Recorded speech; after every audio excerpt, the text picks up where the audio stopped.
నమస్కారం అండి. నా పేరు కలాన్ సంజయ్ కుమార్, హైకోర్టు తెలంగాణ. నేను చదివే క్వశ్చన్ ఏంటంటే, ఎన్ఆర్ఐలు ఇండియాలో ఉన్న ఆస్తులను ఎలా కాపాడుకోవాలి? అక్రమాలకు గురైంది అని తెలియగానే ఏం చేయాలి?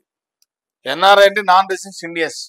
వాళ్ళు ఏం చేస్తారంటే ఇక్కడ ఆస్తులు కొనుక్కుంటారు, అమెరికాలో లండన్లో ఎక్కడో సెటిల్ అయిపోతారు. వాళ్ళకి ఆ ప్రాపర్టీస్ ఎవరో తెలియ కూడా కబ్జా అవుతుంది.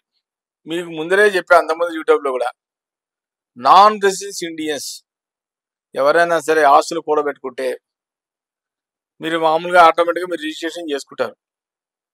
రిజిస్ట్రేషన్ చేసుకున్న తర్వాత చుట్టూరా బౌండరీ వాల్ కట్టేసేయండి. 1-2 రూములు పెట్టుకోండి. అవసరమైతే ఒక వాచ్మెన్ పెట్టుకోండి. అక్కడ ప్రాబ్లమే లేదు. డాక్యుమెంట్స్ అన్ని మీ దగ్గరే ఉంటాయి, ఎవరు మీ జోలికి రారు.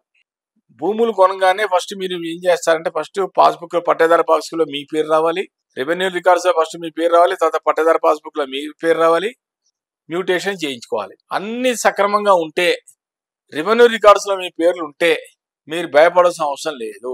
ఒకటి. సెకండ్ పాయింట్, మీరు ఎక్కడో దూరాన ఉంటారు, యుఎస్ఏలో ఉంటారు, మీకు టెన్షన్ అక్కడ నా భూమి ఉందా లేదా అని. ఇక్కడ ఎప్పుడు గుర్తుపెట్టుకోండి, మంచి వాళ్ళు, మంచి తెలిసిన వాళ్ళని, మీ ఫ్రెండ్స్నో మీ ఫ్రెండ్స్ రిలేటివ్స్నో ఒకరిని ఎప్పుడు మీరు అప్రోచ్ అవుతూనే ఉండండి, టచ్ చేస్తూనే ఉండండి వాళ్ళని. ఒక్కసారి నా సైట్కి విజిట్ చేస్తుండే ఎలా ఉంది, నా భూమి ఉందా లేదా, ఎవడన్నా ఇబ్బంది పెడుతున్నారా లేదా అని టచ్ చేస్తూనే ఉండాలి. ఎవడైనా అలాంటి అప్రోచ్ చేశారంటే మీరు అక్కడికైనా సరే డైరెక్ట్గా పోలీస్ స్టేషన్కి మీరు అక్కడి నుంచి మీరు కంప్లైంట్ కూడా ఇవ్వచ్చు ఆన్లైన్ ద్వారా.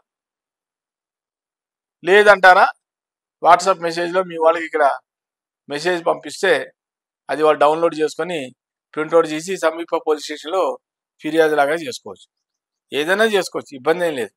కానీ మీకు ఎటువంటి సమస్యలు ఉండవు. ఎన్ఆర్ఐ మాత్రాన మీ భూములు ఎక్కడికి పోవు. అన్ని రికార్డ్స్ మీ కంట్రోల్లో ఉంటే మీకు ఎటువంటి ప్రాబ్లం ఉండదు. అయినా కూడా జరుగుతూనే ఉన్నాయి. బరి తెగించే వాళ్ళు ఏమైనా చేస్తారు. వాళ్ళకి భయం అంటూ ఉండదు. కబ్జా చేసే వాళ్ళకి భయాలే ఉంటాయి. దేనికైనా తెగిస్తారు. అవసరం పోలీస్ స్టేషన్ పోతారు, నా తల్లు తింటారు. అయినా వాళ్ళు వదిలిపెట్టరు. ఫేక్ డాక్యుమెంట్ తీసుకొచ్చి నాదంటారు. అప్పుడే ఇవన్నీ కూడా మనం కోర్టులోనే, ఇలాంటి సందర్భంలోనే కోర్టులోనే మనం తేల్చుకోవాల్సి ఉంటుంది.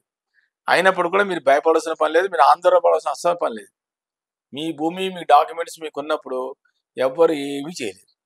కాబట్టి ఎన్ఆర్ఐ వాళ్ళకి కూడా నేను చెప్పేది ఏంటంటే, మీ భూములు ఉన్నట్టుగా అక్కడ ఒక చిన్న బోర్డు లాగా డిస్ప్లే చేసుకోండి. ప్రాపర్టీస్ది ఎవరికైనా ఇబ్బంది ఉంటే కాంటాక్ట్ నెంబర్ ఇవ్వండి, వాళ్ళే మీకు ఆటోమేటిక్గా కాంటాక్ట్ చేస్తారు. బంధువులు కూడా మీరు ఒకసారి ఇన్ఫార్మ్ చేసుకుంటే మీకు ఎటువంటి ఇబ్బంది. నమస్కారం. నా వీడియో కనుక నచ్చితే కనుక లైక్ చేయండి, షేర్ చేయండి, సబ్స్క్రైబ్ చేయండి. Like, share, subscribe.